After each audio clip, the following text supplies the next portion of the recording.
If you have used Claude Code for a Salesforce development, you already know what it can do for you. You can generate Apex, LWC, test classes, metadata, and whatnot. But without Salesforce context, Claude Code is like a senior developer on their first project in Salesforce. It doesn't know the governor limit, it doesn't know the guardrails, it doesn't know best practices, and for sure, it's not going to run the Salesforce Code Analyzer before marking a task 100% done. Your task, your code may run in isolation, but it's going to fail in the Salesforce environment. Now, the answer to this is Salesforce Skills. It is open source, available on GitHub, contributed by Salesforce and community, and it is going to transform your Claude into an expert Salesforce developer who can build production ready code for you.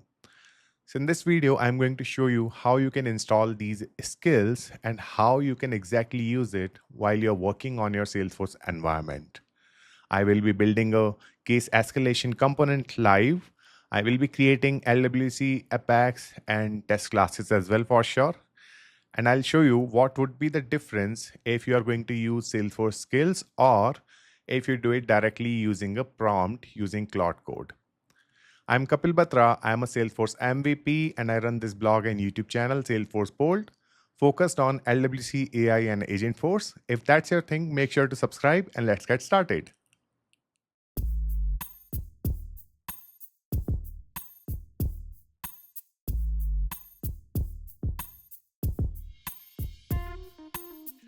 All right, let's get started.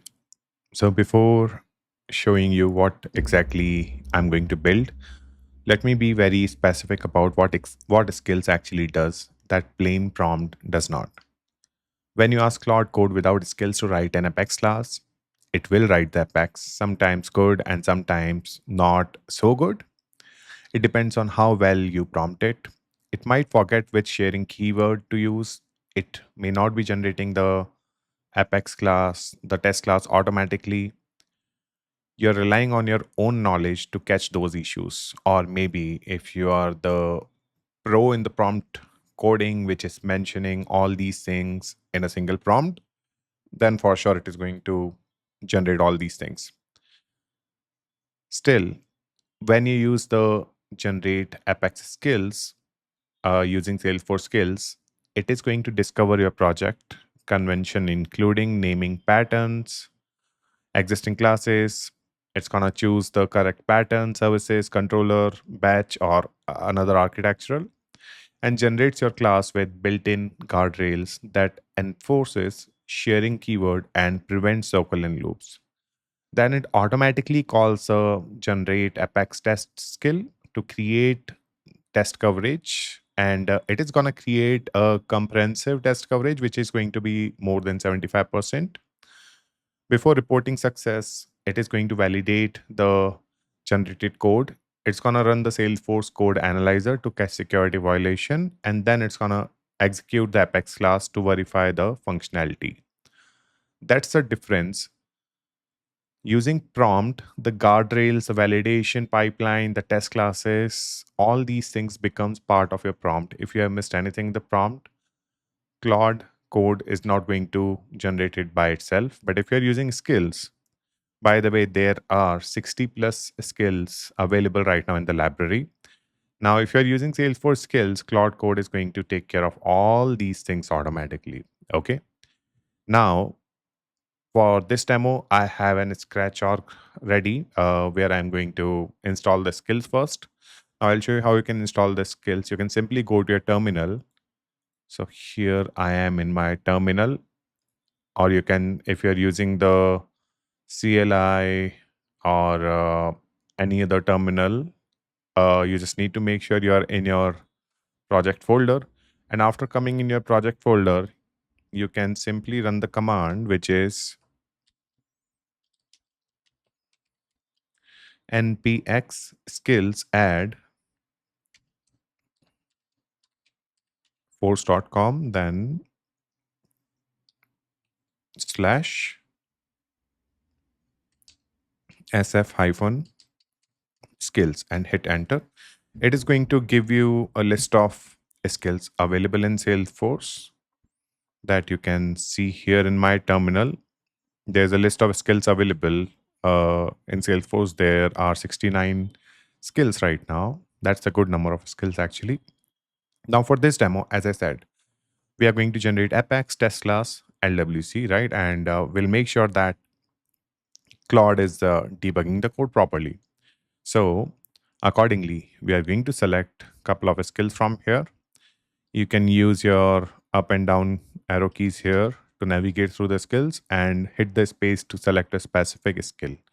So I'm going to select debugging Apex logs, okay, as my first skill. Then generate Apex test, and then we need generate LWC component as well. Once you're done with selecting the skills, you just need to hit enter. You can select additional agents as well if needed, which is not needed for this demo. So I'm going to skip it by hitting enter. It is going to ask you if you would like to have it on your project level or you would like to add it globally. So I will be keeping it for my specific project only. So I'll hit enter here and proceed with installation. Okay. And it is done. You can see the message here, it is done. And in your Salesforce VS Code root folder, if you are able to see in the agent folder, there are skills loaded. The selected skills are loaded here. Okay.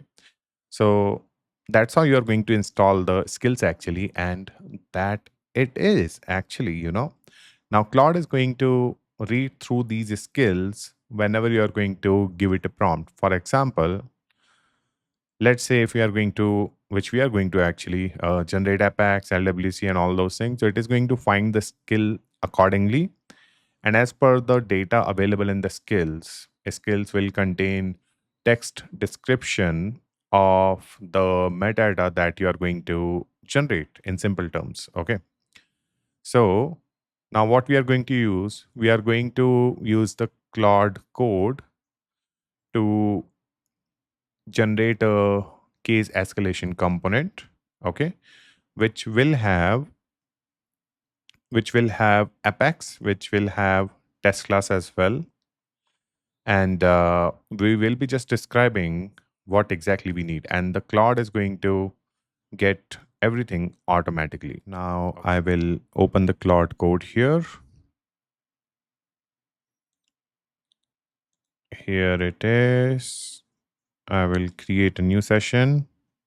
And I have the prompt already copied in the clipboard. So just a basic prompt which says create case escalation component. I need Apex. I would need test classes. What would be the functionality? How the UI should look? How the Apex work? And all these things. Okay.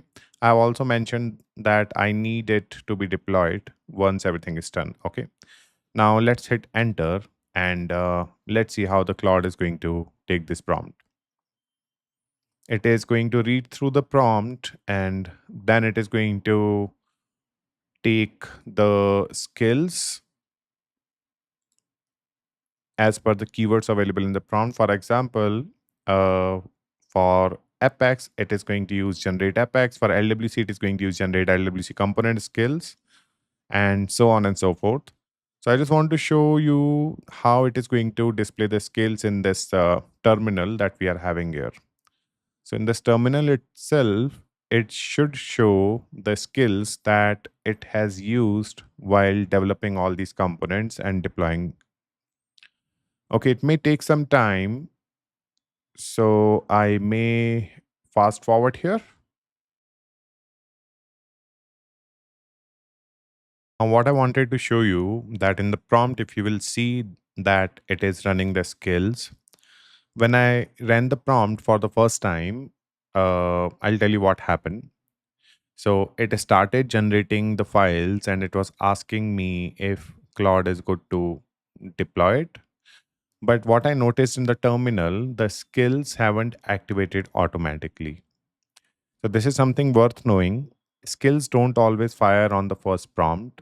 Claude sometimes may feels like the functionality is very generic, where it may not need to use any skills until you're mentioning it specifically. And when I pointed out to this, Claude Code immediately said, I see this project has custom Salesforce skills. Let me read the skills files and regenerate it accordingly. You can see the response here. I just asked, haven't you used any skills? And after that, this was the response from the Claude. So the workflow is going to be in practice in the actual real world scenario. Run your prompt, check the terminal, and make sure skills activated. If not, you can ask Claude Code explicitly to use the installed skills. One extra line is going to save a lot of efforts here. Okay. Now it's still working. It is still using the skills, and then accordingly, it is going to do all those things. Now, just to save the time, I have already performed all these things into a different project. So I'm going to open it and show it to you how the demo is going to look, how the actual output is going to look. So let's stop it here. And I am going to open the project, which is Agentforce Skills, where I have actually built all these things already.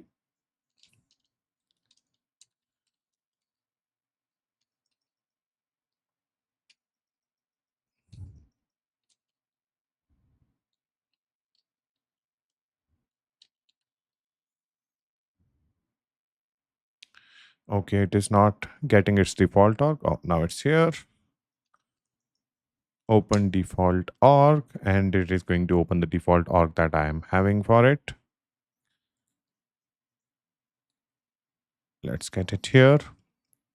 So in this default org, I have already created the component using the same method. Just to save the time in this video, now here, I am going to open the account records. I have created an account.